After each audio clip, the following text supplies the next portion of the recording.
The number of boys in a school was 30 more than the number of girls. Subsequently, a few more girls. So boys, girls, x plus 30, x. Few more girls joined the school. Let's say x plus y. Consequently, the ratio of boys and girls became 3:5. This stays at x plus 30. The ratio becomes 3:5. Find the minimum number of school girls who joined the school subsequently. Or x plus 30 by x plus y equals 3 by 5. Find minimum y. 5x plus 150 is 3x plus 3y. 2x plus 150 is 3y. So x could be 0. The 3y is 50.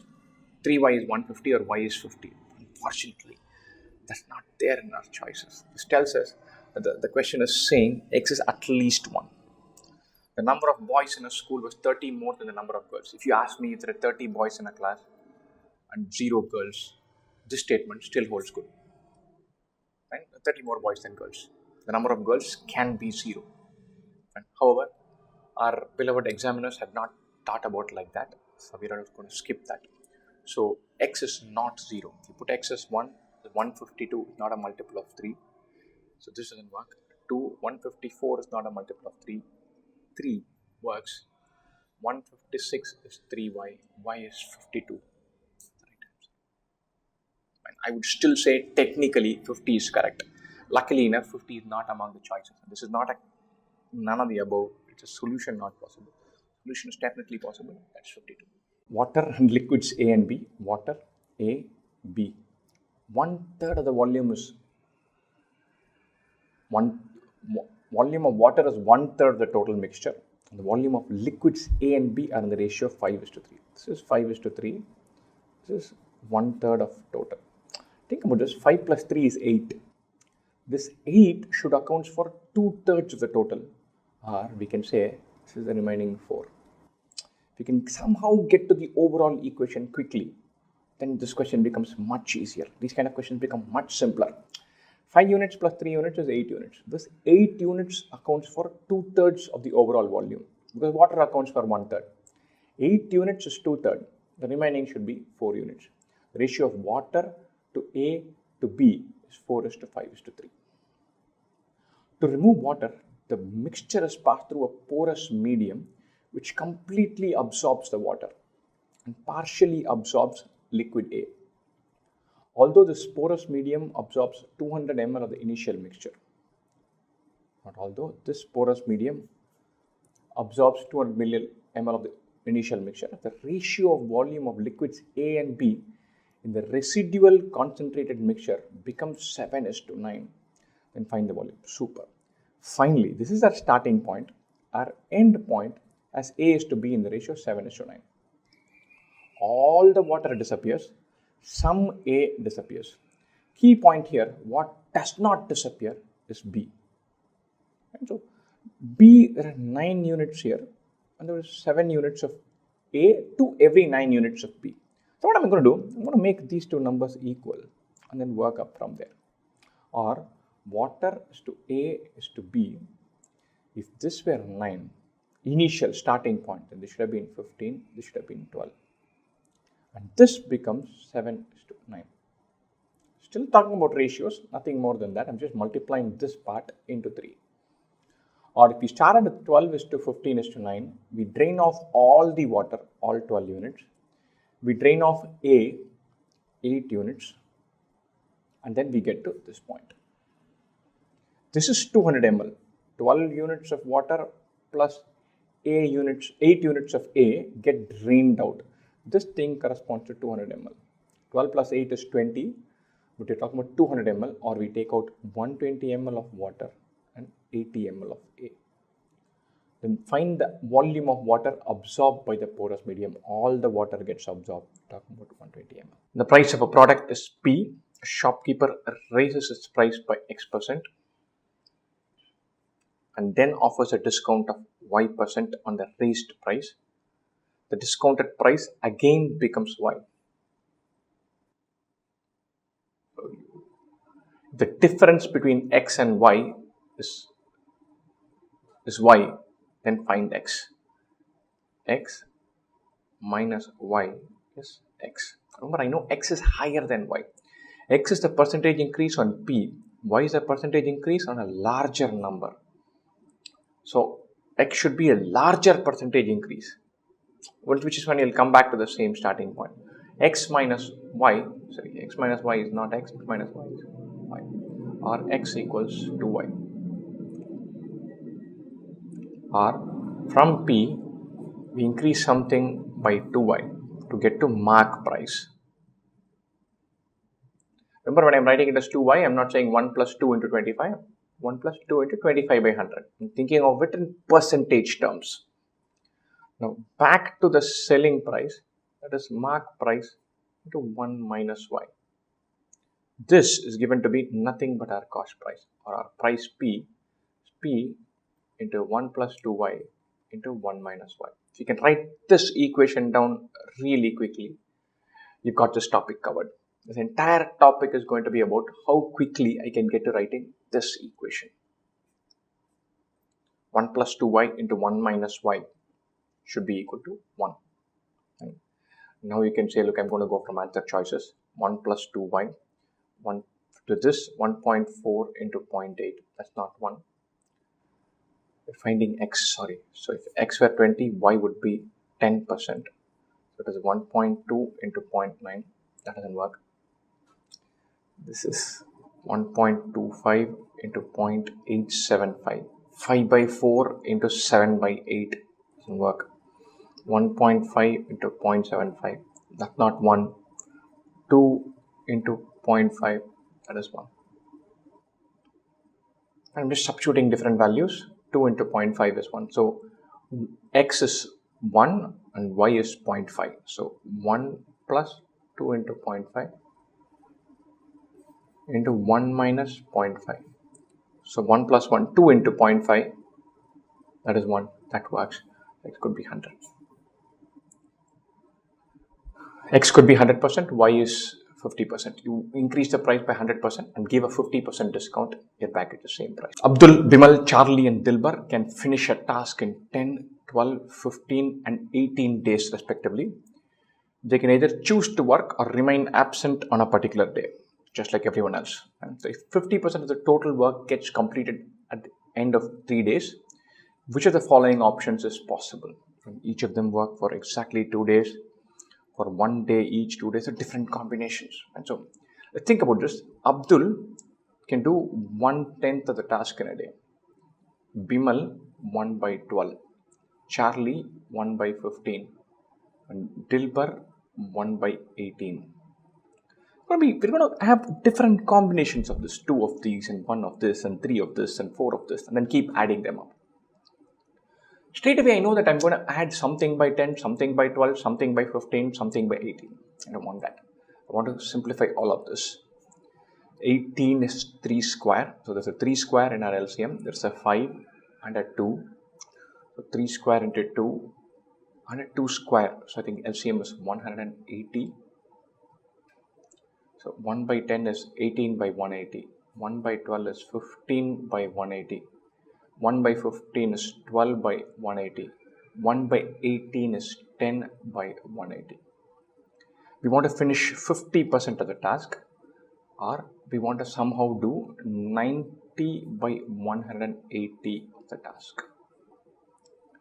We are combining 18, 15, 12 and 10 in some forms so as to get 90. Now life is simpler. We're not dealing with fractions, we're dealing with nice integers. Each of them work for 2 days. 18 plus 15, 33 plus 12, 45 plus 10, 55 into 2. That doesn't work, that's not 90. Bimal and Dilbar worked for 1 day each. So B and D for 1 day each, that is 25. Charlie worked for 2 days plus 24, 49. Abdul worked all 3 days plus 54. 49 plus 54 doesn't add up to 90. You're looking to add up to 90. Remember that. So if you have an Abdul and Charlie, they add up to 30. That could work out really well. Abdul and Charlie, there we go, work for 2 days each. So 18 plus 12, 30. 30 into 2, 60. Dilbar worked for a day, 70. Bimal worked all 3 days, plus 45 way over 90. This doesn't work. Abdul and Dilbar, I'll come back to this. Abdul and Charlie worked for 1 day each, that is 30. Bimal worked for 2 days, that is 30. Dilbar worked all 3 days, that is 30. 30 plus 30 plus 30, 90. We have a winner here. I like Abdul plus Charlie. This is 18 plus 12. This ends in a 30. Of course, you can have two of these, but these two are going to feature. Somewhere I want a 90. Other two are nice multiples of 5. This has to give us a 30. There are other combinations possible, but I'm just saying I will go looking for an Abdul and Charlie once I'm halfway through. Because that 18 plus 12, 30 is a nice juicy number. So it rounds off. You're looking for 90. And then we work from numbers A and B are inversely proportional to each other. A is proportional to 1 by B. What this means is A into B is a constant. Right? A is increased by 100%. So A becomes 2A. What should B become? A doubles, B should be halved. Which is when A into B will be same as 2A into B by 2. Or B should decrease by 50%. B should become B by 2. B should halve or B should fall by 50%. Just make sure you're not saying A increases by 100%. That means B decreases by 100%. B decreases by 100% should go to 0. Right? That's not relevant. That's not the like for like inverse proportionality that we are talking about. An article is marked X% above the cost price. So this cost price marked up by X% to take us to mark price. A discount of 2/3 of X% is given, 2 by 3 X% to get to selling price. If the profit is 4% of cost price, therefore there's a profit. Selling price is greater than cost price, and this profit is 4%. Right? Now if we say cost price equals CP, then selling price is 1.04 CP. We'll make a profit of 4%. Now this selling price is got by going to the mark price CP into 1 plus X by 100 into 1 minus 2/3 of X by 100. Remember, this discount is on mark price. This markup is on cost price. Profit is a percentage of cost price. So we are through. Cost price into 1 plus X by 100 takes us to mark price. Mark price into 1 minus 2/3 of X by 100 takes us to selling price, which is nothing but 1.04 times cost price. The cost price gets cancelled on both sides. This is 100 plus X by 100. This is 1 minus X by 150. 2/3 of X is 2 by 300. 1 by 1. Equals 1.04, or simplifying this, 1.04 into 100 into 150 equals 100 plus X into 150 minus X, or 104 into 150 is 100 plus X into 150 minus X. We can solve this like a quadratic, but I'm going to try a slightly different method. 104 is 13 into 8, and 150 is 50 into 3, or 25 into 6. I'm going to see if we can shift these slightly differently, multiply by different numbers. We can write this as 52 into 300. So 150 minus X. One of the products should be in between. This should be between. It should be less than 150, it should be more than 100. Both numbers are likely to be between 100 and 150. Right? So try to find some combination that works, that can fit in both of these. 104 into 150. Let's see if we can, we have rewritten this as 52 into 300. That obviously doesn't work. We can do 52 into 3 is 156 into 100. That doesn't work. Let's try a different variant. The product of 13 in one of the numbers. So there is a 13 into 8 here and 25 into 6 here. So 13 into 10 is possible. 13 into 2 into 5. 13 into 10 is 130 into what do we have remaining? 13 into 2 into 5. So 4 here and a 5 there. 4 into 5 into 6 into 120. So this is possible. This could sit here. So we could have 100 plus 30 into 150 minus 30, which is 130 into 120, or 100 plus 20 into 150 minus 30, 120 into 130. So x could be 20 or 30, both of them, both will work. Fine. So now we are told that the value of x lies between 25 and 50, so it's not this. So x is 30. We want to find the value of 50% of x. 50% of x is 15. Expanding this as a quadratic and then finding x square minus something x or plus something x minus something and then finding the two roots, that's going to be very tough.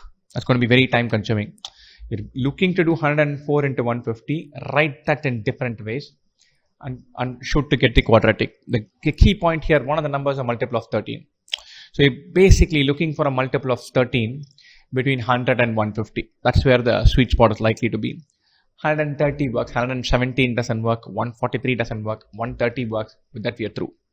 130 into 120 can be formed with two different values of x. Turns out only one of those works based on this condition.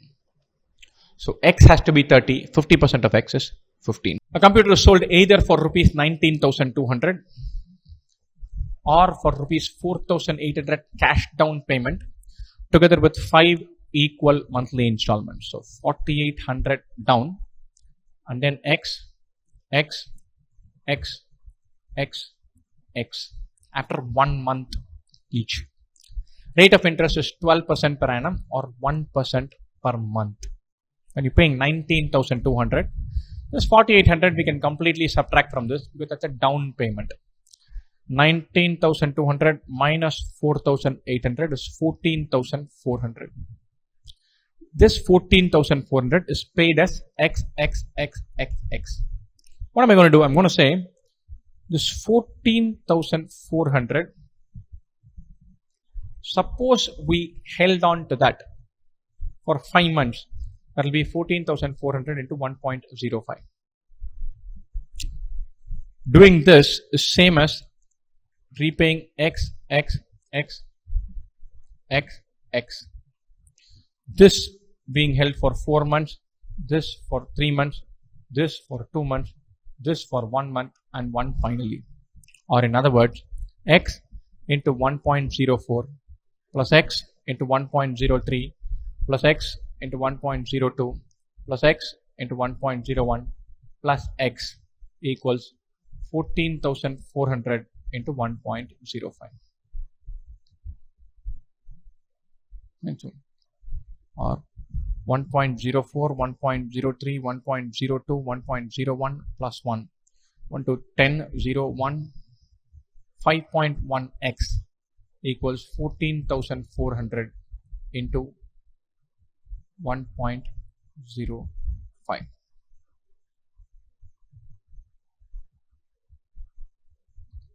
Brilliant. Our x is 14400 into 1.05 by 5.1. So 14,400 into 1.05. So again 1.05 by 5.1 or 105 by 510. 14400 into 105 by 510. 21 by 102. And so 14,400 by 100 is 144. 144 into 21. 144, 288, 421, 2 plus 8, 10, 0, 1, 3024. But our answer should be much less than 3024, somewhat lesser than 3024. Multiplying these two gives us 3024. So we're doing 302400 divided by 102. It's 2 times 204 comes 98, 984. 102 into 9 gives us 918. There is 84 minus 18 is 74, 66, 660.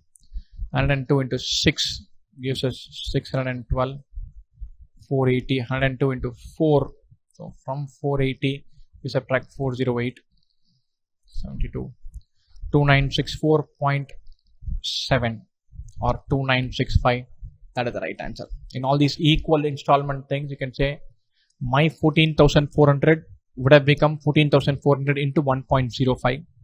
Instead of that, I can take x as different points. What do they become? Both should mean the same. 14,400 into 1.05 is nothing but x into 1.04 plus x into 1.03 plus x into 1.02 plus x into 1.01 into x. After that, it's just a computational challenge, nothing more than that. Nalini has received a total of 600 WhatsApp messages from 4 friends: Anita, Beena, Chaitra, and Divya. A, B, C, D. Brilliant. I'm going to write it as A, B, C, D. Beena and Divya have respectively sent 30% and 20% of these messages. So Beena has done 30%, Divya has done 20%. While Anita has sent an equal number of messages as Chaitra. 30 plus 20 is 50, so this is 25, this is 25. Moreover, Nalini finds that of Anita's, Beena's, Chaitra's and Divya's messages, 60%, 40%, so 60%, 40%, 80%, 50% respectively are jokes. What percentage of the jokes received by Nalini have not been sent by Divya or Beena? Have not been sent by them. And so, first of all, this is percentage of jokes. Percentage of overall that are jokes. Out of this 25%, we get 60%. 60% of 25%, that is 15%. 40% of 30%, 12%. 80% of 25%, 20%. 50% of 20%, 10%. 30, 42, 57. 57% of our overall messages are jokes. Fine. What percentage of the jokes received by Nalini have not been sent by Divya or Beena? Leave this out, leave this out. Or have been sent by A and C. That is 35% by 57% expressed as a percentage. We're looking for 35 by 57 into 100. 38 by 57 is 2/3, 66, 67%. 35 by 57 should be less than that. I'm guessing it'll be somewhere here. This 61.4. But maybe we should simplify this. 3500 divided by 57. It goes 6 times. 6 sevens are 42. 2, 4, 34. Yeah, 342. 8 times. Yeah, 1. 57. Yeah, 61.4 should be right. Choice B. Remember this question, this number is not that relevant. Every number is going to be multiplied by 600. So it won't matter at all. What we are doing, 60% of 25%, 40% of 30%, 80% of 25%, 50% of 10%. This is the percentage of the total that are jokes. Of which, what is the share of this plus this? Out of 57, what percentage is 35? Two friends, Ram and Shyam, start at the same point at the same time. Ram travels straight north and Shyam travels straight east at twice the speed of Ram. After 15 minutes, Shyam messages Ram that he is just passing by a large telephone tower.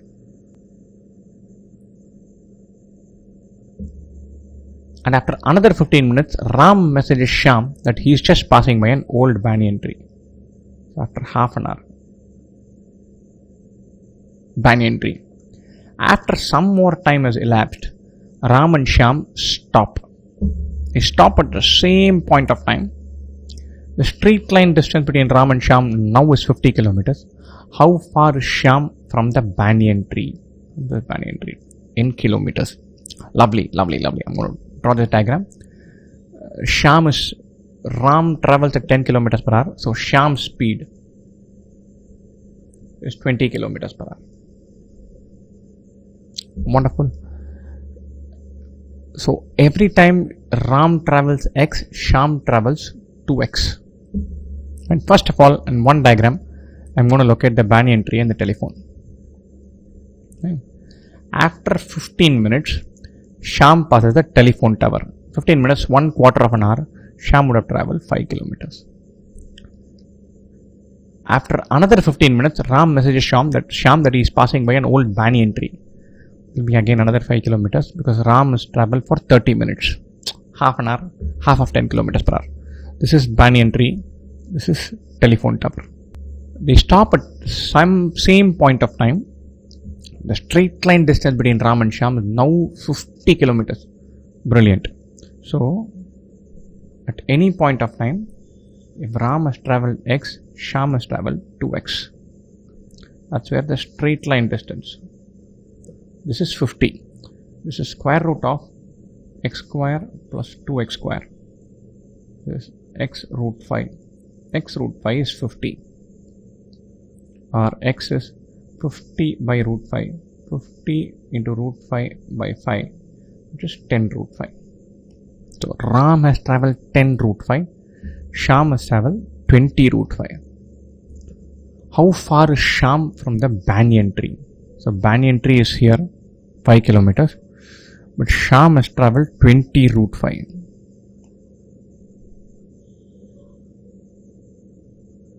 We want to find the straight line distance. This will be square root of 5 square plus 20 root 5 the whole square. 20 root 5, 20 square is 400, 405 is 2000. This is 2000 plus 25, square root of 2025, which is 45. We are good to go. It's a nice perfect square. 5 square plus 20 root 5 whole square is 2025. So we get 45. X, Y and Z are 3 software experts who work on upgrading the software in a number of identical systems. X takes a day off after every 3 days of work. So X works for 3 days. X, and then a day off. X, and then a day off. And so on. Y takes a day off after every 4 days. Y, and then day off. 4 days, and then a day off, and so on. Z takes a day off after 5 days of work. Z, and then a day off. 5 days and a day off, and so on. Starting afresh after a common day off, X and Y working together can complete one upgrade job in 6 days. In 6 days, X would have got only 1 day off. Y would have also got only 1 day off. So this scenario is 5 days of X, 5 days of Y can complete one upgrade job. Z and X working together can complete 2 new upgrade jobs in 8 days. I completely missed this too when I was doing the first time.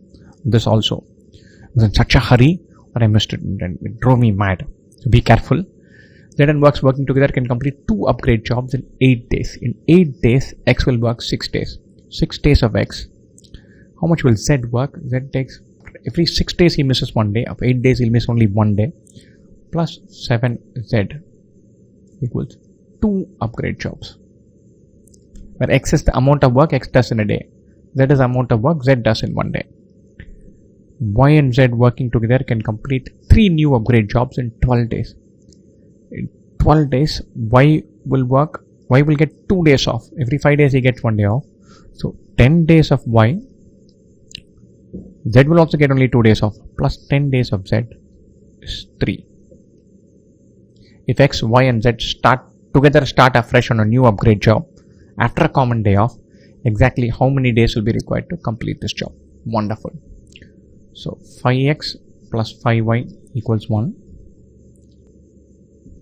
6x plus 7z equal to 2. 10y plus 10z equal to 3. Find whatever links x, y and z and then we should be good to go. And so let's simplify this. Let's multiply this by 6. 30x plus 30y. Multiply this by 2. 20y plus 20z. Multiplying this by 6, multiplying this by 2. Both are equal. 30x plus 30y is 20y plus 20z.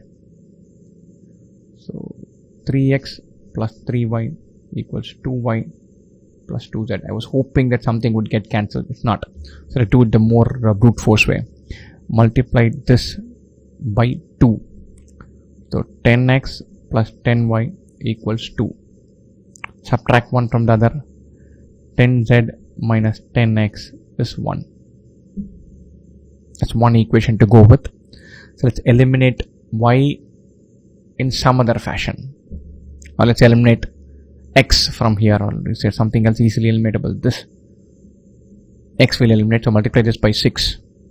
30x plus 30y is 6. Multiply this by 5. 30x plus 35z is 10. X goes away. 35z minus 30y is 4. What's going to be a complete nightmare? We've got something linking z and x, something linking z and y. So we can get both y and x in terms of z and then substitute it back. It's going to be a complete nightmare. Is there a better way of doing this? Can we find x plus y plus z in some form? Not happening. Not happening. And so let's do this the brute force way. 35z minus 30y is 4. 10z minus 10x is 1. We've eliminated x in one equation. We eliminated y in one. We can eliminate z and get something linking x and y. Then substitute one in the other. Or we can say we can get y in terms of that. 35z minus 4 is 30y. 10z minus 1 is 10x. 5y is 35z minus 4 by 6. 5x is 10z minus 1 by 2. 5x plus 5y is 1. So 35z minus 4 by 6. 35z minus 4 by 6 plus 10z minus 1 by 2 equals 1. Or 35z minus 4 plus 30z minus 3 equals 6. 65z is 13. Z is 1 by 5. I'm very relieved with that 1 by 5. It's a nice number to go with. We can take that 1 by 5 in some equation. 10z minus 10x is 1. Let's plug it in. 10z minus 10x is 1. 10 into 1 by 5 is 2. 2 minus 10x is 1. Or x is 1 by 10. We know 5x plus 5y is 1. 5x plus 5y is 1. X is 1 by 10. Half plus half is 1. Y is also 1 by 10. So in one day, they do 1 by 5 plus 1 by 10 plus 1 by 10. This is 4 by 10 or 2 by 5 in one day. The first day they'll do 2 by 5. Second day they'll do 2 by 5. Third day they'll have only 1 by 5 remaining. In half a day they'll finish it off. Thankfully there's no chutti till then. Nobody's taking a day off. 2.5 days. That works. Painful algebraic question. Better avoided. 5 employees, A, B, C, D, and E are 5 employees working in a company. In 2 successive years, each of them got hikes in his salary as follows. A gets P and P plus 1. B gets P plus 2 and P minus 1. P plus 3 and P minus 2. P plus 4 and P minus 3. P plus 5 and P minus 4. If all of them have the same salary at the end of 2 years, who got the least hike in his salary? So A gets P% and then P plus 1%. A, whatever A's salary was, P% hike, P plus 1% hike takes us to new salary. Right. B, P plus 2, P minus 1, new salary. These two are equal. First thing here, we cannot afford to think about this question algebraically. When you're going to on a wild goose chase, God knows where we'll go. Right. I'm going to plug in some numbers and see where it takes us. Importantly, if you see, P becomes P plus 2, P plus 1 becomes P minus 1. Plus 1, minus 1. Plus 1, minus 1. Plus 1, minus 1. You'll notice that this becomes a very simple question. You get one funda right. So I'm going to plug in a number for P, then take it from there. So 10%, P is 10, P plus 1 is 11. 12%,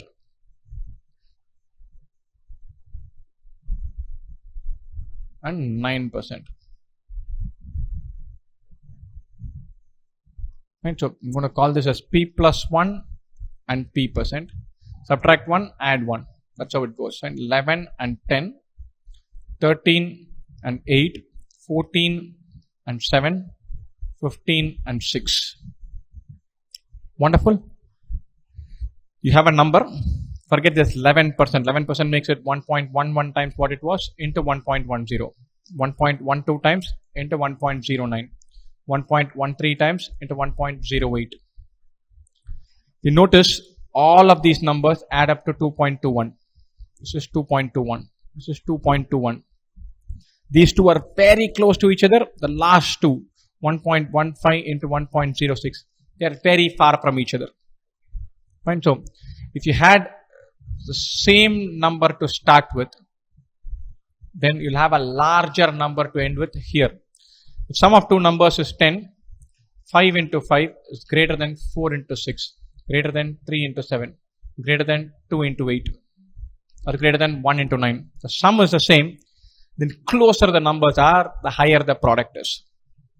Fine. Now, if all of them have got the same salary, who got the least hike? They ended up with the same point. Who had the highest amount to start with? For whom is this impact the least? This impact is going to be least for the guy for whom the percentages are far apart. P plus 5 and P minus 4. For that guy, the impact is going to be the least. Our answer choice is E, which is choice A. I've got a brilliant question based on just this idea. The funda or the idea is important. If the sum of two numbers is given, the product is maximum when the numbers are as close to each other as possible. We all know this, but it's applied in a slightly different context here. And so here it is into 1.11 into 1.0. Here it is into 1.15 into 1.06. All the endpoints are same. The impact of this is the smallest, or E should have had the highest salary beforehand and the least hike during the 2 years to arrive at the same endpoint. Who got the least hike? E. X, Y, and Z start a web-based venture together. X invests 2.5, Y invests 3.5, and Z invests 4 lakhs. X 2.5, Y 3.5, Z 4 lakhs. Our ratio is 5:7:8. In the first year, the venture makes a profit of 2 lakhs. A part of the profit is shared between Y and Z in the ratio 2:3. The remaining is shared between X, Y, and Z in the ratio of their initial investments. So, one part is divided between X into Y X is to Y is to Z in the ratio 5:7:8. One part Y is to Z in the ratio 2:3. Or I'm going to say X is to Y is to Z. The ratio 0:2:3. The amount Z receives is 4 times the amount X receives. This makes life very interesting. X receives 5. 5:7:8. Let's say X receives 5. Then Z should receive 20. 8 here. The remaining 12 should be sitting here. This is 12. This should be 8. Or they get 5:7:8 and 0:8:12. Why am I writing it as 8 and 12? Not just 8:12. So they are receiving 5x, 7x, 8x, 0x, 8x, 12x. How much does Y receive? So at an overall level, adding both put together, X receives 5 times X, Y receives 15x, Z receives 20x out of a total of 40x. What is the share of Y? 15/40. Gets 15/40 times 2 lakhs. 2 lakhs by 40 is 5,000. 15 into 5,000, 75,000. Done. Just writing this 2:3 as 8 and 12 makes life so much simpler. Mohan has some money that he divides in the ratio of 1:2. He then deposits a smaller amount in a savings scheme that offers a certain rate of interest, the larger amount in another savings scheme that offers half of that rate of interest. Both interests compound yearly. At the end of 2 years, the total interest earned from the two savings schemes is 830. It is known that one of the interest rates is 10%. And Mohan deposited more than 1,000 in each savings scheme. At the start, what is the value of M? Total amount of money, M. Lovely. Let's say he has M. I'm going to break M as X and 2X. one of the interest rates is 10. This is twice of that. And so this could be 10% and this could be at 5%. Or he has M, he invests X and 2X. This is at 10%, in which case this will be at 20%. Right? Both interests get compounded yearly. At the end of the year, the total interest earned is 830. Total interest earned. So this is X into 1.1 square minus 1. This is X into 2X into 1.05 square minus 1. Add these two.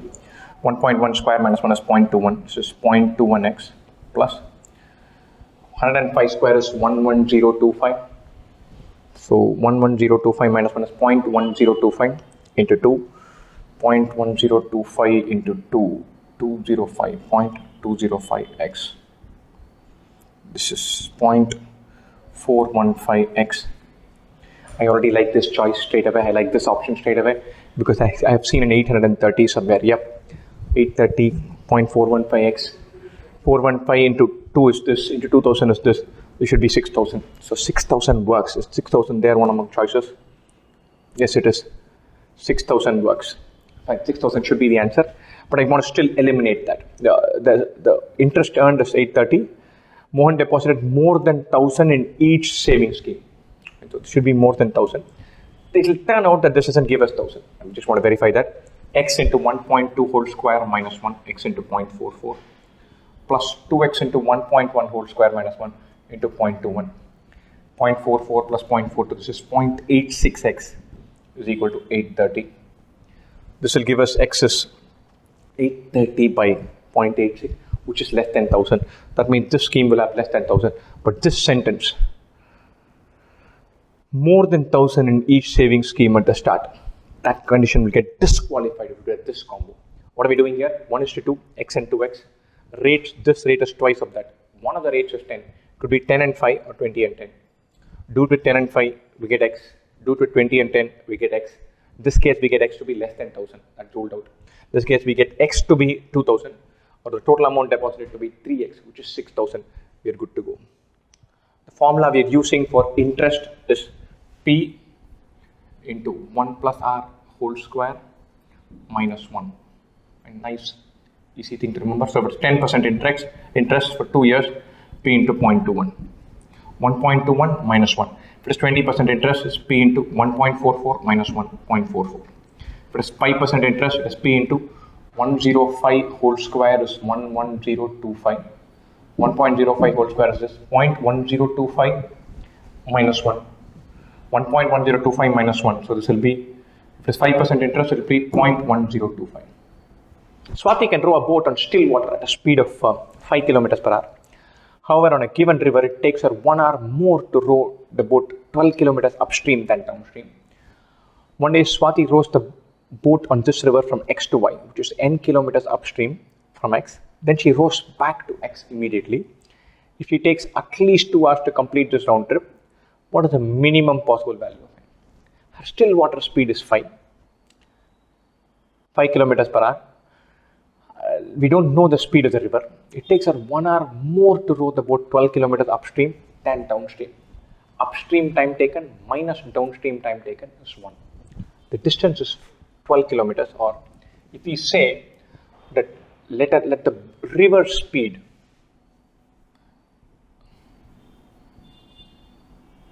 equal to x, then 12 by x minus 5 minus 12 by x plus 5. No, row a boat in her still water speed is 5. Sorry, I need to make this adjustment. It is not x minus 5 and x plus 5. It is 5 plus x and 5 minus x. 12 by 5 minus x minus 12 by 5 plus x equal to 1. We take the LCM, simplify all of that. Take the 12 that side. 5 plus x minus of 5 minus x divided by 25 minus x square equals 1 by 12. This is x plus x, 2x. 5 plus x minus 5 and minus 5 get cancelled. 2x into 12, 24x equals x square minus 25.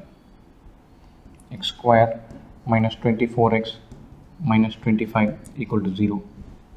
Minus 25 plus 1, x minus 25. Am I making some mistake here? 2x by 25 minus x square is 1. It should not be x square minus 25, it should be 25 minus x square. So I'm going to do this all over again. Go to the next side. 25 minus x square equals 24x. So x square plus 24x minus 25 equal to 0. X plus 25 into x minus 1 equals 0. X cannot be minus 25, x is 1. The speed of the river is 1 kilometers per hour. Now what do we do? And she goes up and down n kilometers, and it takes her at least 2 hours. So n, now x is 1, her speed is 5, n by 5 minus 1 plus n by 5 plus 1 is greater than or equal to 2. Solve this, we're through. With n by 4 plus n by 6.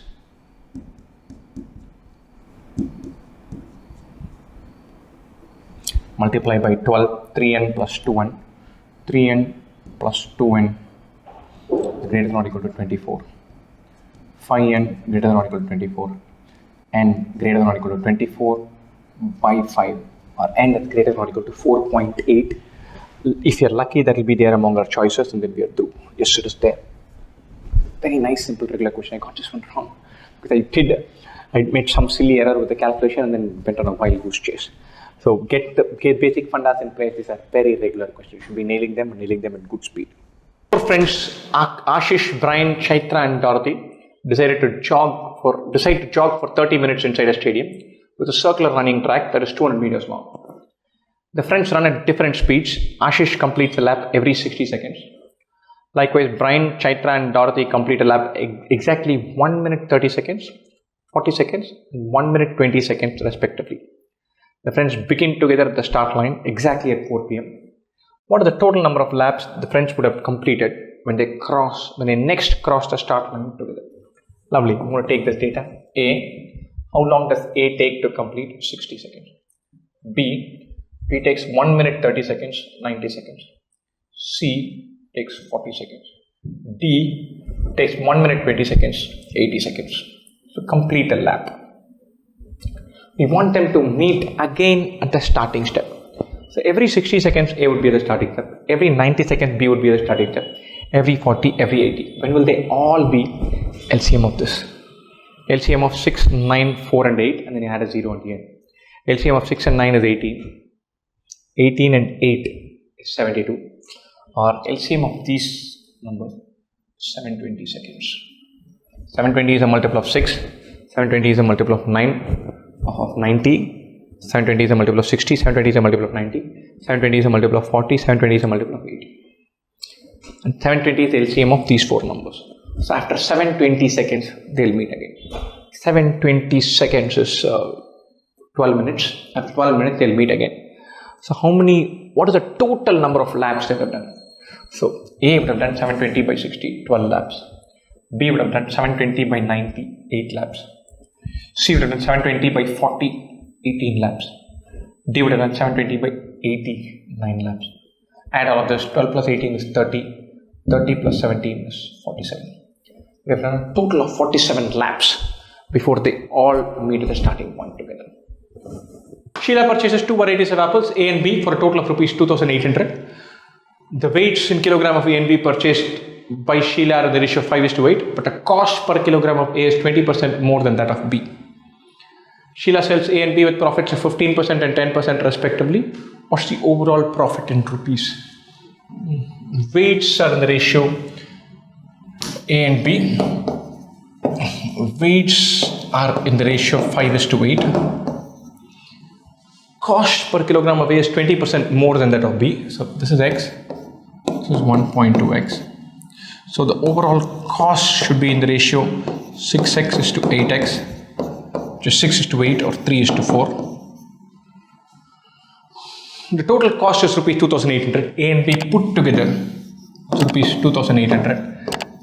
Beautiful. The moment this is 3:4, we see that the other number is 2800. Life becomes easy. 3 plus 4 is 7. 7 corresponds to 2800, or x 2800 by 7, which is 400. Or this is for rupees 1200. This is for rupees 1600. Sheila sells A and B with profits of 15% and 10% respectively. What is the overall profit in rupees? 15% of this, 10% of this, 10% of this is easy, rupees 160. 15% of this, 10% of this is 120, 5% is 60, 15% is 180, rupees 180 plus 160, that is rupees 340. It should be there. Yes, it is there. Hopefully that's the right answer. Weight in the ratio of 5:8, 20% more per kilogram cost. So this is cost is weight into per kilogram cost, per unit cost. 6:8 is the ratio. The cost in the ratio 6:8, 3:4. Cost price of A, cost price of B, then find profit of A, profit of B, add it up, we are done. Kim's wristwatch always shows the correct time, including AM and PM.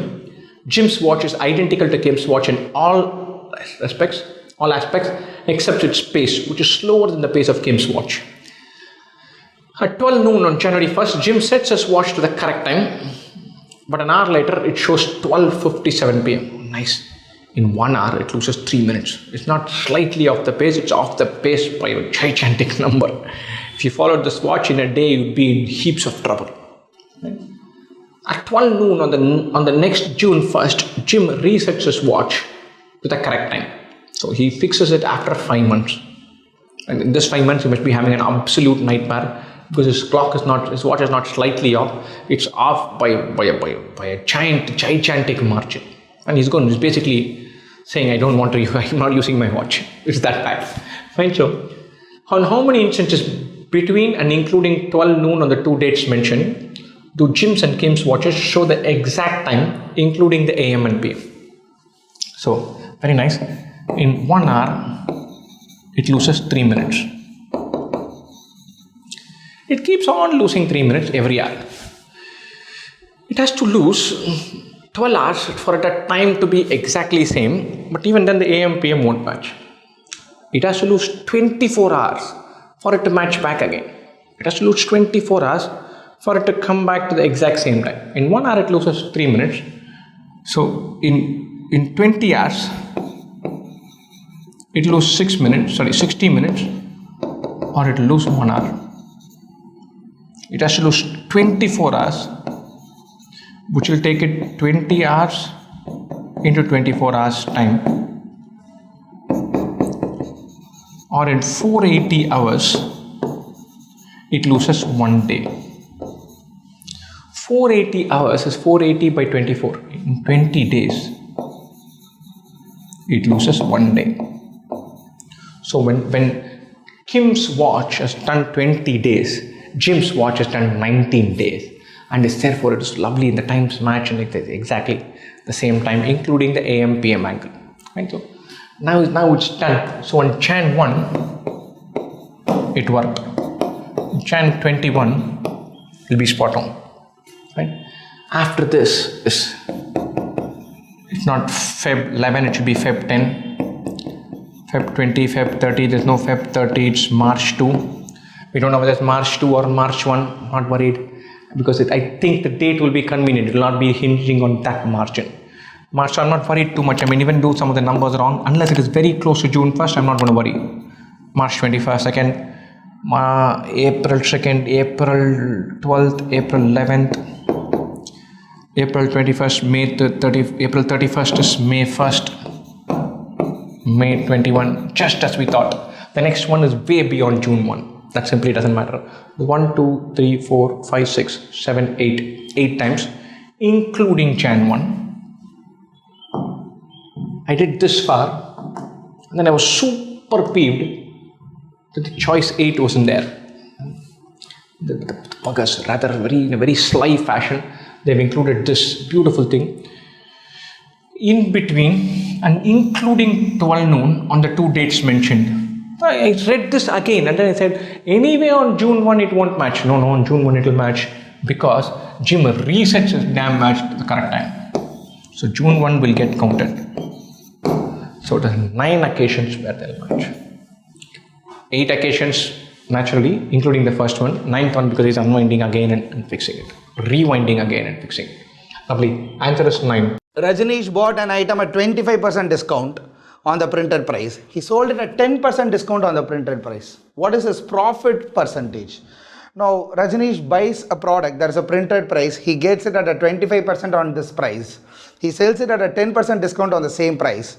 And they are asking what is his profit percentage. So let's say we take a value 100% or 100. There is a 25% reduction in this value which has to be 75. That's a 25% reduction.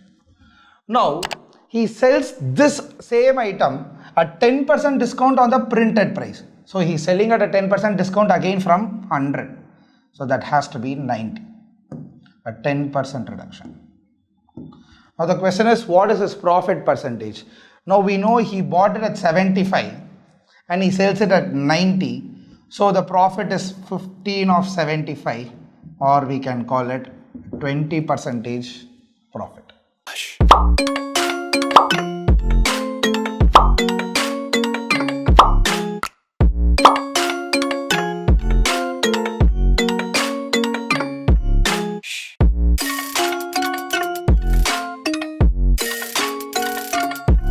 The Guava Club has won 40% of their matches in the Apple Cup that they have played so far. If they play another n matches and win all of them, their winning percentage will improve to 50. Further, if they play 50 more matches and win all of them, their winning percentage will improve to 50 to 60. How many matches has the Guava Club played in the Apple Cup so far? In the matches, there are only two possible outcomes, win or loss. Draw is not possible. So the question says, they have won 40% of their matches until now. We don't know how many matches they have played. So let's say the number of matches that they have played is X. Now we know they have won 40% of X, or we can say 0.4X. And they play another n matches and they win all of those n matches. The winning percentage goes to 50. So they play another n matches along with it and they win all of them, 100% of the n matches. So 100% of n gives me n itself. That says they win, their winning percentage goes to 50% of the overall. That means it goes to 0.5 of X plus n. Because 50% of all the matches that they have played. X is the number of matches that they have played until now and n matches that they are supposed to play.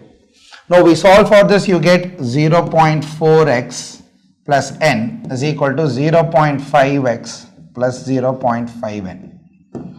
We solve for this equation, you get x 0.1x is equal to 0.5n, or you get x is equal to 5n. So we'll stick with this. Now let's take the second case here. It says further, if they play 15 more matches and win all of them, their winning percentage will improve from 50 to 60. So they have already won 40% of X.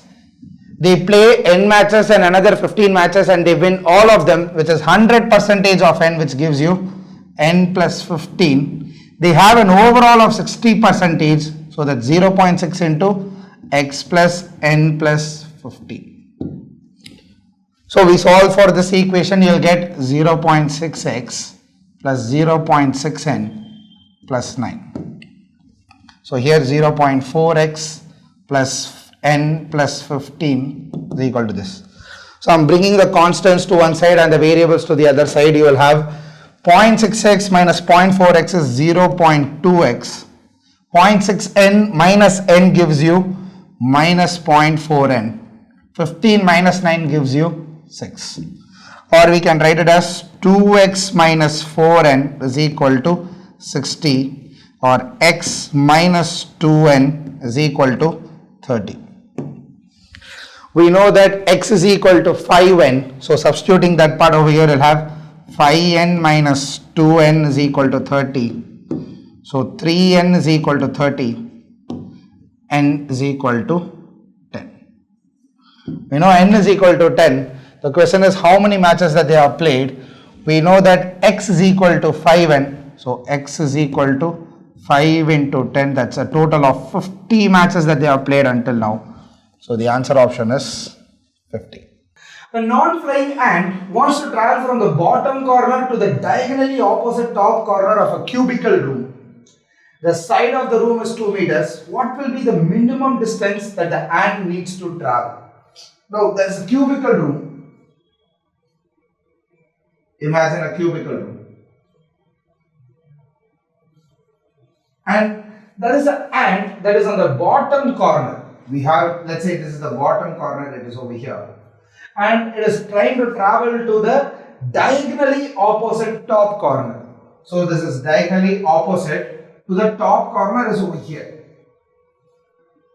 So this is what the ant is trying to travel. From this bottom left corner to the top right behind corner. That's diagonally opposite to that. Now the room length is given as 2 meters. What will be the minimum distance? Now if you try planning it, walk 2 meters, 2 meters and 2 meters, you will end up with a lot of things. But it's going to walk around the walls.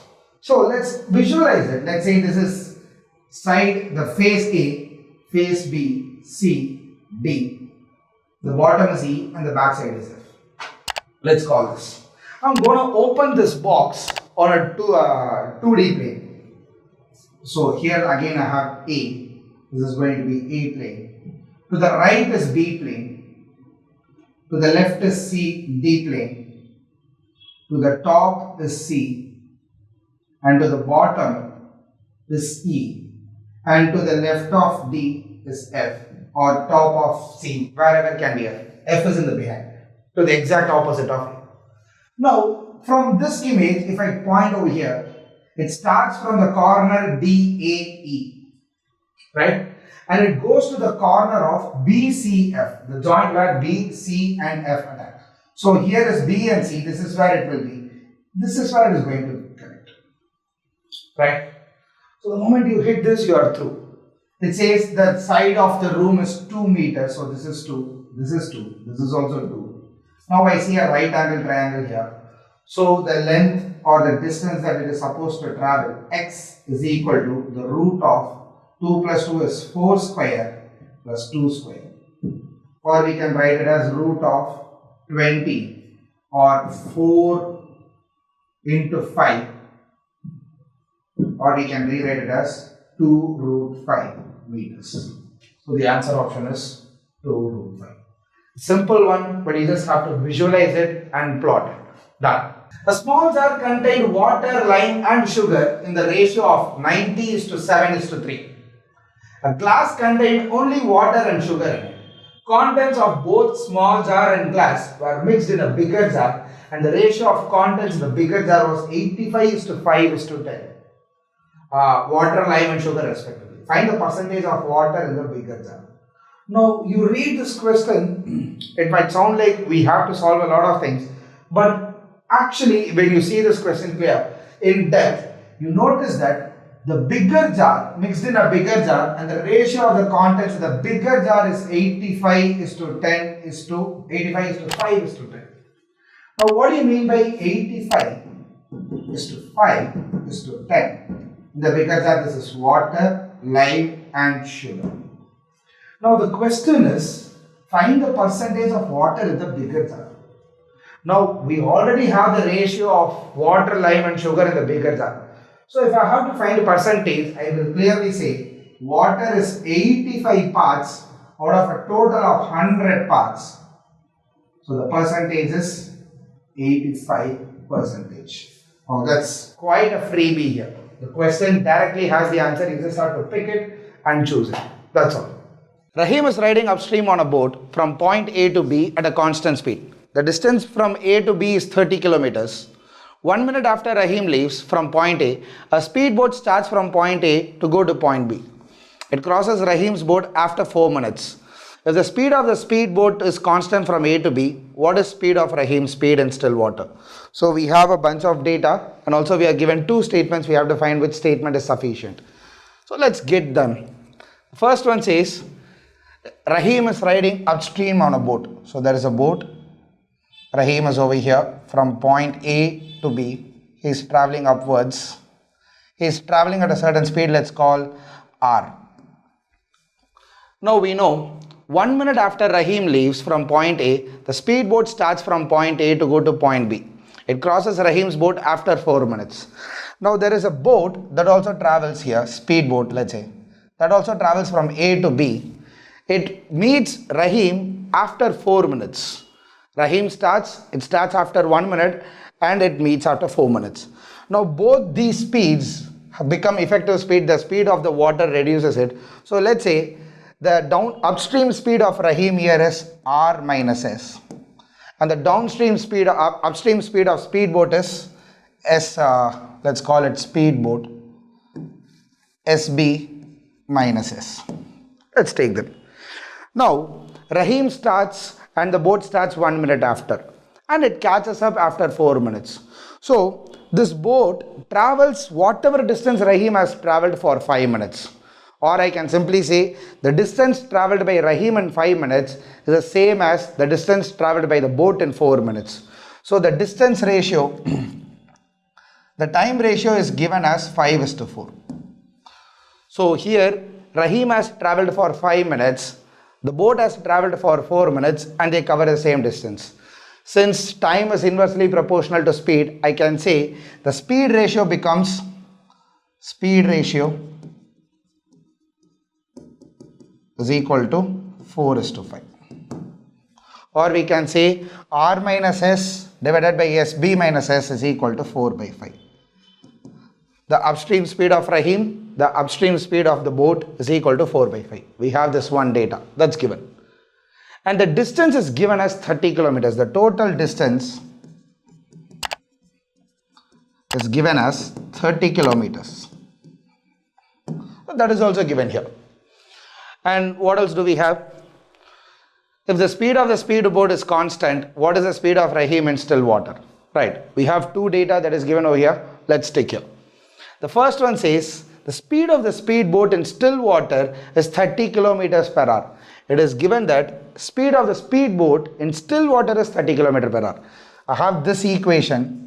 From this equation, if I say SB is equal to 30, we'll get R minus S by 30 minus S is equal to 4/5. This is what we'll get from 1. From 1 we get this. But the question is speed of Rahim in still water. In that case we need the value of R. With this equation it gets impossible to find R. So statement 1 alone is insufficient. I'm looking at statement 2 that says, statement 2 says Rahim takes 3 hours to reach point B from point A. So the total time Rahim takes is 3 hours and we also know the total distance is 30 kilometers. So I can say 30 divided by R minus S because he is traveling upstream. So R minus S is equal to 3, or we can say R minus S is equal to 10. With statement 2 alone I have R minus S is equal to 10. This will not be sufficient to tell the value of R. So statement 1 separately and statement 2 separately cannot give me my answer. So let's try combining both these equations. From here I have R minus S by 30 minus S is equal to 4/5. The other one is R minus S is equal to 10. So if I say 10 divided by 30 minus S is equal to 4/5. From here we can figure out the value of S, that says 120 minus 4S is equal to 50, or 4S is equal to 70. From here I can say S is equal to 17.5. We have that. Now I know the speed of the water alone is the speed of the stream is 17.5. I know R minus S is equal to 10. So if I substitute it over here, R minus 17.5 is equal to 27.5, or R is equal to R minus 17.5 is equal to 10, R is equal to 27.5. So we'll be able to figure out the speed of Rahim, that is 27.5. But to do that we needed both the equations, both the statements. So statement 1 and 2 are sufficient, but neither of them alone is sufficient. That's your answer. Separately, Jack and Srishti invested the same amount of money in a stock market. So they have invested same amount. Jack's investment kept getting reduced by 50% every month. Srishti's investment also reduced, but in an arithmetic progression with a common difference of 15,000. That means she loses 15,000 after 1, 15,000 after 2, 15,000 after 3 and keeps going on. They both withdrew their respective amounts at the end of 6th month. They observed that if they had withdrawn their respective amounts at the end of the 4th month, the ratios of the amount would have been the same as the ratio after 6th month. So they withdraw after 6th month. They realized that if they have withdrawn it after 4 months, the ratio still would have been same. The question is, what is the amount invested by Jack? So Jack and Srishti have invested the same amount. We find Srishti, we find Jack. Now we notice that Jack invested, let's say he invested an amount J. Okay. Now in that case, every month that gets reduced by half, or we can multiply that by half. This is after 1 month. After 2 months, you multiply by another half. And you keep doing it for every successive month. After 6 months, you would have multiplied it by 6 times half, or we can call it j into 1 by 2 the whole power 6. If he had invested it, if he had withdrawn it after 4 months, that would have been j into 1 by 2 the whole power 4. This is Jack's investment after 6 months, after 4 months. Now Srishti loses 15,000 every month. So if she loses for 1 month, that's 15. If she loses, if it is for 2 months, she loses 30. If it is for 3 months, she loses 45 and goes on. Similarly, if she has invested for 6 months, let's say she invests S minus 90,000. 6 months of 15,000 gives you 90,000. Similarly, if she had withdrawn after 4 months, she would have lost 4 times 15,000. That would be S minus 60,000. And by the data, by question, we know that the ratio of their amounts would have been same for 6 months and 4 months.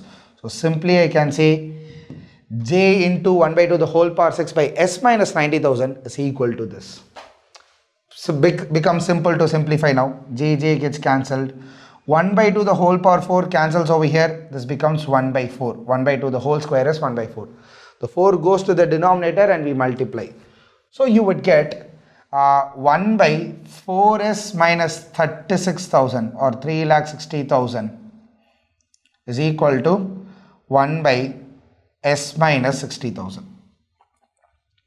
Or I can say s minus 60,000 is equal to 4s minus 3,60,000. Or 3s is equal to 3 lakhs. Or S is equal to 1 lakh. So Srishti has invested 1 lakh. That clearly says Jack has also invested 1 lakh. So the answer option is A. First the question says Jose borrows the money at 10% interest, simple interest. Now at the end of first year he repaid 1/5 of the principal amount. That means he is giving away 20% of his principal amount. He is repaying it. But he had this entire amount for 1 year. That means he has to pay 10% for the entire amount. Let's call the entire amount to be X. That means for X he has to pay 10%. That has to be 0.1x for the first year. But after first year he has paid 20% of X. That means he has a remaining of 80%, the 80% of the total value. Now he has this 80% of the total value for the total second year. At the end of second year he repaid half of the remaining principal. But for the second year he had 80% of the value. That means he has to pay 10% of this 80%. So he has to pay another 0.8x interest for that. So after this he gives away half of this value, 80% of the value, half goes off, you have another 40%. And this 40% he has it for one whole year and then repays it. That means he has to give 10% of the interest for this 40% of the X. So that's going to be another 0.04x. So this will be the interest that he pays for the first year, for the second year and for the third year. So all put together gives me 0.22x. This is the interest component that he will be paying. At the end of fourth year, he paid the last 3 years interest amount. So this is what he is paying. At the end of fourth year, he pays the entire interest amount, that is 0.22x. Now, as there was no principal amount left, his friend did not charge any interest for the 4th year because he has repaid the entire principal amount. Now, at the end of 4th year, he sold out all his stocks. So whatever he has invested, he sells them all, and later he calculated that he gained 97,500. So that means he borrowed some amount, put it in stocks, he takes it out and he repays them. He repays the entire amount, he repays 0.22 of interest of that as well. And they also say that if his investment amount in the stocks became double, that means whatever he borrowed, that has become 2x. But from this 2x, he has repaid whatever he borrowed, and he also repaid 22% of this value as interest. Both of them go off. And he gained 97,500. This is because he gets 2x, he repays x, he repays 0.22x, that means he is left out with 97500. So we simplify this, we get x minus 0.22 is 0.78, x is equal to 97500, or 78x is equal to 9750000, or x is equal to 975 by 78 into 1 0. So we solve for this. This goes off in 13 6 times. This goes off in 13 9 10 another 65, that is 775 times. Again 75 12.5. So x is equal to 125,000. So 1,25,000 is my principal that was borrowed, 125,000. The cost of running a movie theatre is 10,000 rupees per day plus additional 5,000 per show. The theatre has 200 seats. A new movie is released on Friday. There were 3 shows where the ticket price was 250 for each of the first 2 shows. So first show is 250, second is 250, and rupees 200 for the late night show. Third show is rupees 200. 200 seats, if it sold everything, that's the revenue you would have made, which is a lot of money. Interesting. For all shows together, the total occupancy was 80%. The total occupancy was 600 into 80, just 480. All put together, 480 people watched the show. Right? What is the maximum amount of profit possible? Oh, nice and simple. 480 people watched the show totally. But if I want maximum profit, my revenue should be high. Or most of the people should have watched this, maximum possible. So I'll say 200 people watched this, 200 people watched this, 80 people watched this. Or my revenue is 250 into 200 plus 250 into 200 plus 200 into 80. Profits I need to calculate, cost I'll come to later on. Right? So 250 into 200, 000, 550 followed by 3 zeros. So this is 50,000, this is 50,000. So 50k, 50k and 16k. Total revenue is 116,000. Total cost, 10,000 per day is the cost, and then 5,000 per show, 3 shows, 15,000. So add all of the above. From this subtract 25,000.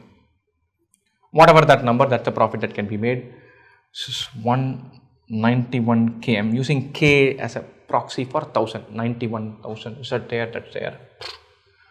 Marks in the bag. The store offers a choice of 5 different discount coupons to its customers, described as follows.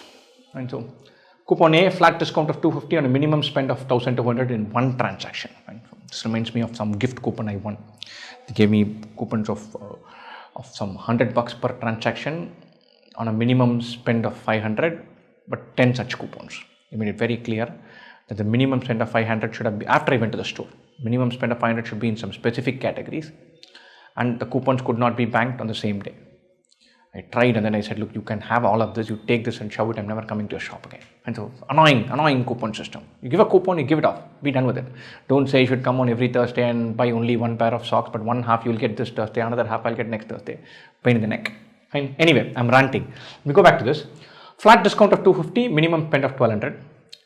15% discount on a minimum spend of 500 in one transaction up to a maximum discount of 300. Or you could buy for 2000 rupees and get 300 rupees off, but not more than 300 rupees off. Like one of those Swiggy, Zomato thingies. A flat discount of 100 on a minimum spend of 600. A 10% discount on a minimum spend of 250 in one transaction up to a maximum discount of 100. Here's 15%, here's only 10%, but the minimum spend is 250. So if you spend for 260 bucks, you'll probably go for this. If you're spending 500 or more, you'll go for that. Right. A flat discount of 50 on a minimum spend of 200 in one transaction. 50 on a minimum spend of 200. So if you're spending 200 bucks, this is very good. 25% off, a lot of money, a lot of big percentage. I'm interested in this. This is 10%, this is 15%, but this is 25%. Nice. If you're spending exactly 200. The customers are allowed to use at most one coupon in one transaction. Two or more coupons cannot be combined for the same transaction. That's understandable. Typical rules. Right? I've just captured everything. Put this in the system. You get 250 off. Minimum transaction is 1200. No maximum discount because it's a flat number. You get 250 off. You get 100 off. No max discount. Minimum 600 rupees spent. 50 off. Minimum 200. No max discount. The percentage things have a cap on them. 15% minimum transaction is 500, discount is 300. 10% minimum transaction is 250, maximum discount is 100. Nice. 4 customers used 4 different discount coupons for their respective transactions. In such a way, they obtained a total discount of 710. Which coupon was not used? Nice. First of all, I thought 710 would be lots of combination. There are not. This is 250. This is 100. This is 50. You add these 3, it comes to 400. The maximum possible discount here is 300 and here is 100. So the maximum you can avail is 800. Maximum possible discount is only 800 bucks. 250 plus 100, 350 plus 50, 400. 300 plus 100 is 400. Right? You are obtaining 710. You can't get 710 without getting this 250, without getting this 100. Those two are in. And so what are definitely in? This fellow is in, this fellow is in. Okay. The minimum discount possible is 150 here, 15% of 500, which is, 15% of 500, 75 bucks. So that is possible. Can we do without doing this? Can we do with the remaining? Let's say we take these 3, 250 plus 100, 350 plus 50, 400. Plus 300 is not sufficient, plus 100 is not sufficient. So, if I take all 3 of them and leave out one of these 2, then with these 3 I get 400 bucks. Only one of those 2 to give me 310 rupees, not possible. So, I cannot use all 3 of them up. So, I have to leave out one of these 3. I know therefore that I have to use these 2. Which coupon am I not using? That is bugger E. So I'm using these 2, getting 350 bucks. With these 2, I have to get 360. I can either do 100 buck here and a 260 here, or a 300 buck here and a 60 buck here. Both are possible. Both combinations will work for some combination, some method. So 710 is possible if we skip out E. Anything else we skip out is not possible at all.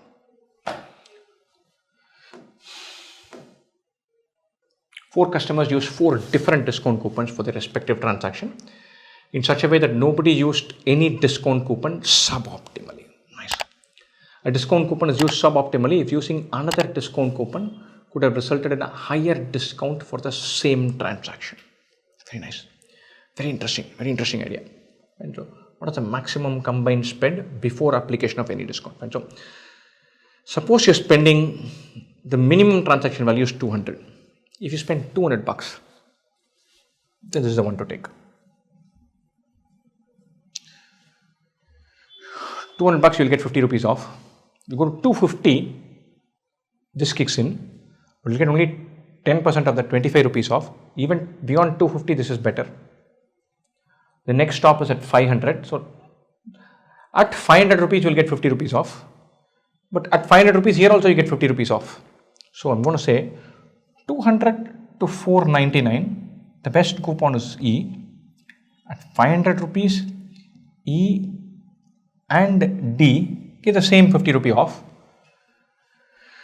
At 500 rupees, this fellow gives me 75 bucks off. So I'll say 500 K, I'll not go for this. So from 500 to 600 to 599 maybe, this fellow is better. Coupon B is better. 500 to 599, coupon B is better. Nice. Because it's 15%, you get 75 bucks off. Here you'll get only 50 bucks off. Coupon B is better from 500 to 599. The moment you hit 600, 100 rupees is better, 16.67%. Somewhere 100 rupees will become less than that. So 600 to 100 by 15%, which is 20 by 3, 667 rupees. C is better, 600 to 667, 660, C is better, and then 667 upwards, this 15% goes to 100 bucks. That fellow is better till 1200. At 1200, 15% of 1200 is 180. So at 1199 till here, B is better. 1200 to some number, A is better. And then this guy will come back in. Finally, this is only get 250. Somewhere 250 will get crossed and we'll be back to this. And so E is very good for the low ranges. Then B, then C, back to B, then A. Very interesting where it happens. But if you look at this on a percentage basis, this guy is letting people down. 10%. This is 15. This is 16.67. That is high. This is 25%. So if you notice this, then C is not the best coupon in D is not the best coupon in any range. 200 to 499, this guy is good. 500 upward, that guy is good.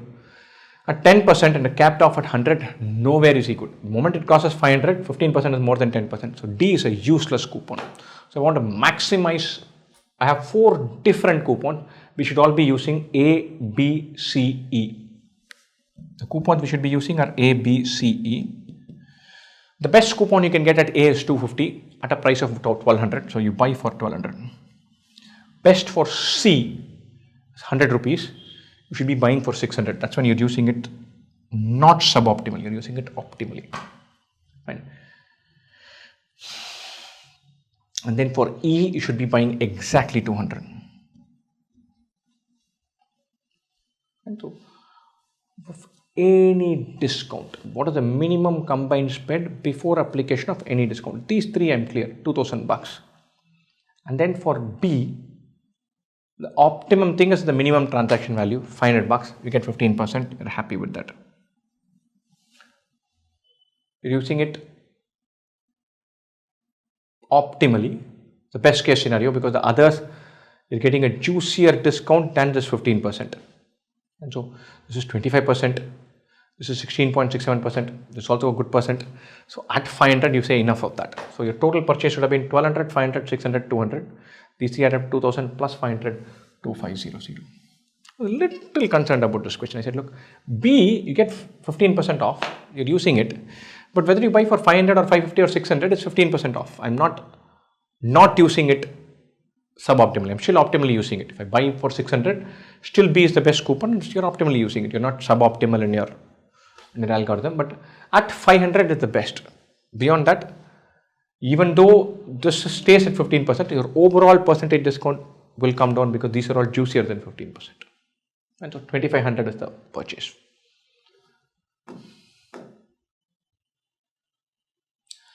A family wanted to purchase 4 products worth rupees 1000 each and another product worth rupees 300. They were told that they could pay for the 5 products through 1 or more transactions in any way they wanted, as long as the purchase amount of any product would not get split into different transactions.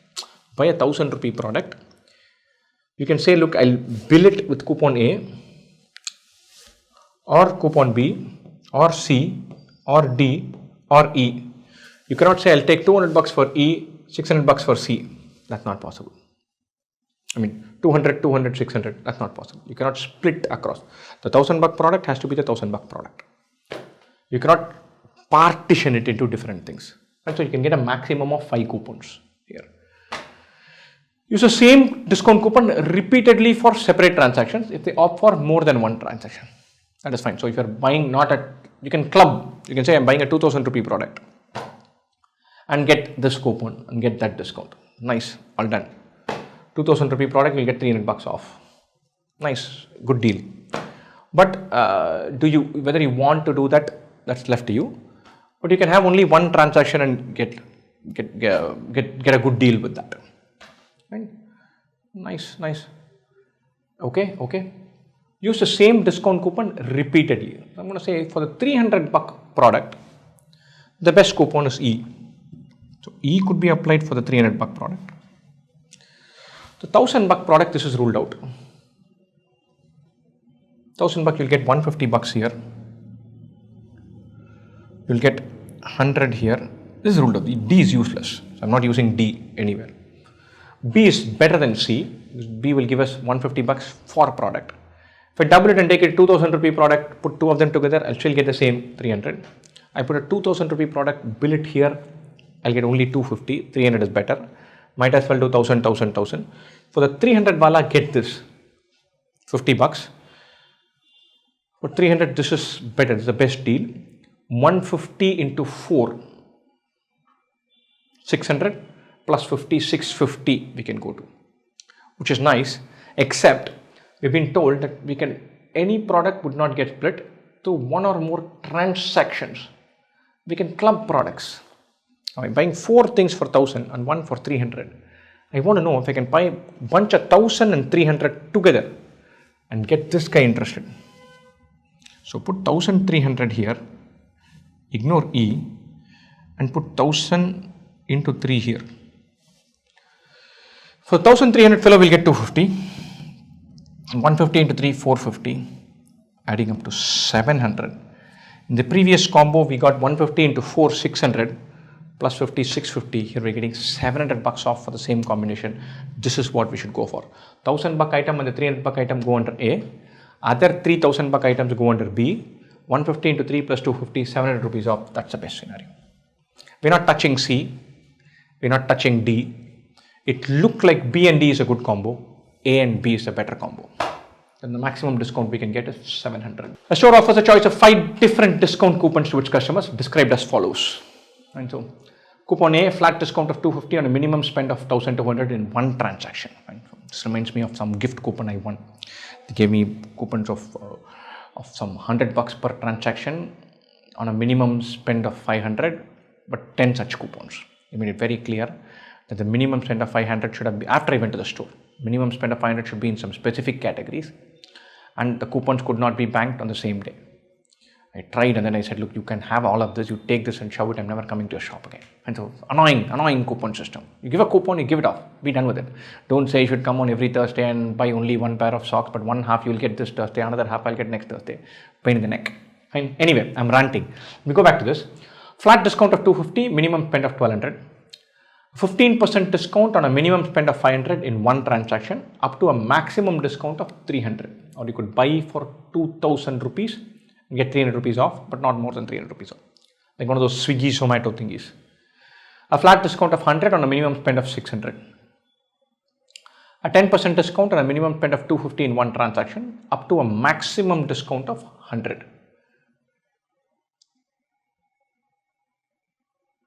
Here's 15%. Here's only 10%, but the minimum spend is 250. So if you spend for 260 bucks, you'll probably go for this. If you're spending 500 or more, you'll go for that. Right. A flat discount of 50 on a minimum spend of 200 in one transaction. 50 on a minimum spend of 200. So if you're spending 200 bucks, this is very good. 25% off. A lot of money, a lot of big percentage. I'm interested in this. This is 10%, this is 15%, but this is 25%. Nice. If you're spending exactly 200. The customers are allowed to use at most one coupon in one transaction. 2 or more coupons cannot be combined for the same transaction. That's understandable, typical rules. Right? I've just captured everything, put this in a system. You get 250 off, minimum transaction is 1200, no maximum discount because it's a flat number. You get 250 off. You get 100 off, no max discount, minimum 600 rupees spent. 50 off, minimum 200, no max discount. The percentage things have a cap on them. 15% minimum transaction is 500, discount is 300. 10% minimum transaction is 250, maximum discount is 100. Nice. 4 customers used 4 different discount coupons for their respective transactions. In such a way, they obtained a total discount of 710. Which coupon was not used? Nice. First of all, I thought 710 would be lots of combinations. There are not. This is 250. This is 100. This is 50. You add these 3, it comes to 400. The maximum possible discount here is 300 and here is 100. So the maximum you can avail is 800. Maximum possible discount is only 800 bucks. 250 plus 100, 350 plus 50, 400. 300 plus 100 is 400. Right? You are obtaining 710. You can't get 710 without getting this 250. Without getting this 100. Those two are in. And so what are definitely in? This fellow is in. This fellow is in. Okay. The minimum discount possible is 150 here. 15% of 500, which is, sorry, 15% of 500, 75 bucks.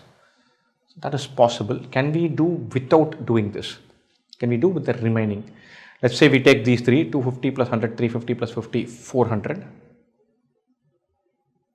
Plus 300 is not sufficient, plus 100 is not sufficient. So if I take all 3 of them and leave out one of these 2, then with these 3 I get 400 bucks. Only one of those 2 to give me 310 rupees, not possible. So I cannot use all 3 of them up. So I have to leave out one of these 3. I know therefore that I have to use these 2. Which coupon am I not using? That is bugger E. So I'm using these 2, getting 350 bucks. With these 2, I have to get 360. I can either do 100 buck here and a 260 here, or a 300 buck here and a 60 buck here. Both are possible. Both combinations will work for some combination, some method. So 710 is possible if we skip out E. Anything else we skip out is not possible at all.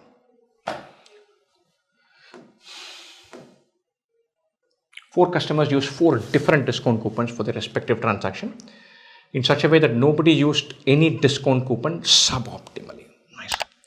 A discount coupon is used suboptimally if using another discount coupon could have resulted in a higher discount for the same transaction. Very nice. Very interesting idea. And so, what is the maximum combined spend before application of any discount? And so, suppose you're spending, the minimum transaction value is 200. If you spend 200 bucks, then this is the one to take. 200 bucks, you'll get 50 rupees off. You go to 250, this kicks in, but you'll get only 10% of the 25 rupees off. Even beyond 250, this is better. The next stop is at 500. So at 500 rupees, you'll get 50 rupees off. But at 500 rupees, here also you get 50 rupees off. So I'm going to say 200 to 499, the best coupon is E. At 500 rupees, E and D get the same 50 rupee off. At 500 rupees, this fellow gives me 75 bucks off. So I'll say 500 Kelly, I'll not go for this. So from 500 to 600 to 599 maybe, this fellow is better. Coupon B is better. 500 to 599, coupon B is better. Nice. Because it's 15%, you get 75 bucks off. Here you'll get only 50 bucks off. Coupon B is better from 500 to 599. The moment you hit 600, 100 rupees is better, 16.67%. Somewhere 100 rupees will become less than that. So 600 to 100 by 15%, which is 20 by 3, 667 rupees. C is better, 600 to 667, 660, C is better, and then 667 upwards. This 15% goes to 100 bucks. That fellow is better till 1200. At 1200, 15% of 1200 is 180. So at 1199 till here, B is better. 1200 to some number, A is better. And then this guy will come back in. finally, because they only get 250, somewhere 250 will get crossed and we'll be back to this. And so E is very good for the low ranges, then B, then C, back to B, then A. Very interesting where it happens. But if you look at this on a percentage basis, this guy is letting people down. 10%, this is 15, this is 16.67, that is high, this is 25%. So if you notice this, then C is not the best coupon in, D is not the best coupon in any range. 200 to 499, this guy is good. 500 upward, that guy is good. At 10% and capped off at 100, nowhere is he good. The moment it crosses 500, 15% is more than 10%. So D is a useless coupon. So I want to maximize. I have 4 different coupons. We should all be using A, B, C, E. The coupons we should be using are A, B, C, E. The best coupon you can get at A is 250 at a price of 1200. So you buy for 1200. Best for C is 100 rupees. You should be buying for 600. That's when you're using it not suboptimal. You're using it optimally. Right? And then for E, you should be buying exactly 200. And so, any discount, what is the minimum combined spread before application of any discount? These 3 I'm clear, 2000 bucks. And then for B, the optimum thing is the minimum transaction value, 500 bucks. You get 15%. You're happy with that.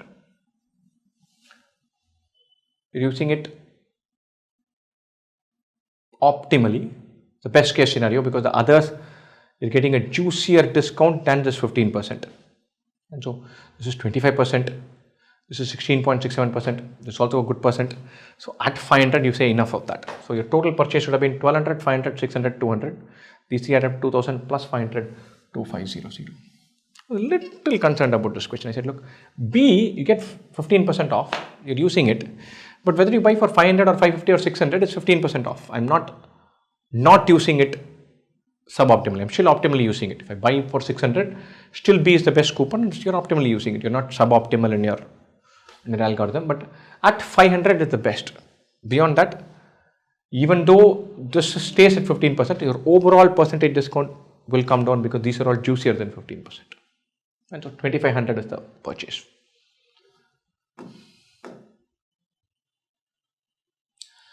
A family wanted to purchase 4 products worth rupees 1000 each and another product worth rupees 300. They were told that they could pay for the 5 products through 1 or more transactions in any way they wanted, as long as the purchase amount of any product would not get split into different transactions. Buy a 1000 rupee product. You can say, look, I'll bill it with coupon A or coupon B or C or D or E. You cannot say, I'll take 200 bucks for E, 600 bucks for C. That's not possible. I mean, 200, 200, 600. That's not possible. You cannot split across. The 1000 buck product has to be the 1000 buck product. You cannot partition it into different things. And so you can get a maximum of 5 coupons here. Use the same discount coupon repeatedly for separate transactions if they opt for more than 1 transaction. That is fine. So if you're buying not at, you can club, you can say I'm buying a 2000 rupee product and get this coupon and get that discount. Nice, all done. 2000 rupee product will get 300 bucks off. Nice, good deal. But whether you want to do that, that's left to you. But you can have only 1 transaction and get a good deal with that. Right? Nice. Okay. Use the same discount coupon repeatedly. I'm going to say for the 300 buck product, the best coupon is E. So E could be applied for the 300 buck product. The 1000 buck product, this is ruled out. 1000 buck, you'll get 150 bucks here. You'll get 100 here. This is ruled out. D is useless. So I'm not using D anywhere. B is better than C. B will give us 150 bucks for a product. If I double it and take it 2000 rupee product, put 2 of them together, I'll still get the same 300. I put a 2000 rupee product, bill it here, I'll get only 250. 300 is better. Might as well do 1000. For the 300 wala, get this 50 bucks. For 300, this is better. This is the best deal. 150 into 4, 600 plus 50, 650 we can go to, which is nice, except we've been told that any product would not get split to one or more transactions. We can club products. I'm buying 4 things for 1,000 and 1 for 300. I want to know if I can buy a bunch of 1,000 and 300 together and get this guy interested. So put 1,300 here, ignore E, and put 1,000 into 3 here. For 1,300 fellow will get 250, 150 into 3, 450, adding up to 700. In the previous combo, we got 150 into 4, 600, plus 50, 650. Here we're getting 700 bucks off for the same combination. This is what we should go for. 1,000 buck item and the 300 buck item go under A. Other 3,000 buck items go under B. 150 into 3 plus 250, 700 rupees off. That's the best scenario. FS Food Stall sells only chicken biryani. Interesting. FS Food Stall is already interesting. If FS fixes the selling price of rupees 160 per plate, 300 plates of biryani are sold. For each increase in the selling price by rupees 10 per plate, 10 fewer plates are sold. Similarly, for each decrease in the selling price by rupees 10 per plate, 10 more plates are sold. FS incurs a cost of rupees 120 per plate of biryani and has decided that the selling price will never be less than the cost price. Understandably, you don't want to bleed money, you don't want to lose profits, you don't want to make losses. Moreover, due to capacity constraints, more than 400 plates cannot be produced in a day. If the selling price on any given day is the same for all the plates and can only be a multiple of rupees 10, what is the maximum profit that FS can achieve in a day? Very nice question. Let's think about this. Selling price and number of plates. So this is 160, we make 300 plates. This 170, it will be 290 plates. This 150, it will be 310 plates. 140, it will be 320 plates. 160, it will be 280 plates. And so on. For maximizing revenue, I have to think about 160 into 280, 170 into 290, 160 into 300, 150 into 310, and think about, hey, when will revenue be as high as possible? That's not what we are doing. The question says, what is the maximum profit FS can do? And cost price is 120 throughout. Now, interestingly, if you think about profit, for 160 rupees, profit is 40. For 290 rupees, profit is, for 290 plates, profit is 50. For 280 plates, profit is 60. For 310 plates, profit will be 30. For 320 plates, profit will be 20. And so on. So, if you go to 330, 340 plates, profit will go to 0. Beyond that, we are not going. Going up, I don't think I'll go beyond 270, 260 because my profit per plate could be high, but my number of plates will reduce. I don't know where I will find the balance, right? I don't know how far I need to go. Maybe I need to go far, right? Now I'm effectively maximizing this. 280 into 60, 290 into 50, 300 into 40, 310 into 30, 320 into 20. If you think about this, if it decreases by 10, this increases by 10. 280 to 290, 60 to 50. So sum of these two is a constant. 280 plus 60 is 340. 290 plus 50 is 340. 300 plus 40 is 340. Or I'm maximizing x into x minus 340. Or x into 340 minus x. Sorry, not x minus 340. Two terms, x plus y equal to 340. I want the maximum possible value of x into y. You may already know this. Maximum possible value is attained when x is equal to y, when x is equal to 340 minus x, when the number is 170. Right? Or you can say x into 340 minus x is 340x minus x square. I need to maximize. I can do completion of squares and then understand that it will happen when it is x minus 170 minus x the whole square. X is 170. Or the number of plates should be 170. Profit per plate should be 170. Right? What is the maximum profit that FS can make? 170 into 170. The number we are looking for is rupees 170 made for 170 plates, which is 28900. Oh. In a school, the number of students in each class from 1 to 10 in that order are in arithmetic progression. Nice. The total number of students from class 1 to class 5 is twice the number of students from 6 to 10. And so class 1, 2, 3, 4, 5, 6, 7, 8, 9, 10. This is going to be an AP, that's going to be an AP. The sum of all this, the total number of students from class 1 to 5 is twice the total number of students from 6 to 10. This AP, sum of all this is 5 times this number. This AP, sum of all this is 5 times this number. From 6 to 10, the total number of students from 1 to 5 is twice the number of students from 6 to 10. So, this is 2x. This is x. We are through, literally. Why? 2x and x are third and eighth terms of the AP. From here to go here will be 5 times common difference, or 5d equals x, or d is x by 5. Minus 5d is equal to x, d is minus x by 5. I'm stepping down. And so this is 2x. Keep subtracting x by 5 till we reach x. 2x is 10x by 5.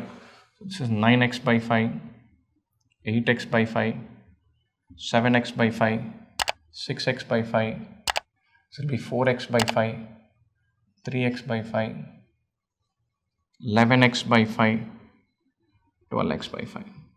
These are the numbers. If the total number of students from class 1 to 4 is 462, adding these 4 is 462. So 12x by 5, 11x by 5, 10x by 5, 9x by 5, 11 plus 10 is 21, 12 plus 9 is 21, 21x, 42x by 5 is 462. There's a nice multiple of 11, 42 into 11 is this. So x is 55, brilliant. So we've got everything. Then how many students are there in class 6? Class 6 is 7x by 5, 55 into 7 by 5, 55, 77. Once we pick that the middle term is the average of 5 terms, we are through. Nice and simple question. A flight traveling to a destination 11,200 kilometers away was supposed to take off at 6:30 a.m. Was supposed to take off at 6:30. Due to bad weather, departure got delayed by 3 hours, reached at 9:30 a.m. The pilot increased the average speed by 100 kilometers per hour. So it's traveling at a speed of s. Now it is traveling at s plus 100. The pilot, to reduce the overall delay to 1 hour, supposed to reach at time t, reaches at t plus 1. 3 hours late, 1 hour late is caught up 2 hours. Fine. So forget this t. It's confusing. If time taken to travel is t, time taken here is t minus 2. If gains, he catches up 2 hours. Right? Nice simple equations now. I'm going to say s into t is 11200, which is also equal to s plus 100 into t minus 2. Expand this, we get st plus 100t minus 2s minus 200 equal to st, or 100t minus 200 equals 2s, or s equals 50t minus 100. Substitute that here. 50t minus 100, 50 into t minus 2 into t is 11200. 1120 by 5 is 224. T minus 2 into t is 224. 225 is 15 square. So 224 is 15 minus 1 into 15 plus 1, 14 into 16, or t equals 16 hours. T minus 2 is 14. With this we can find s. St is 11200. Oops, say s into 16 is 11200. 16 into 7 is this, or s is 700. You're traveling at a speed of 700 kilometers per hour. You travel for 16 hours to cover that distance. Nice. Now let's go to the question.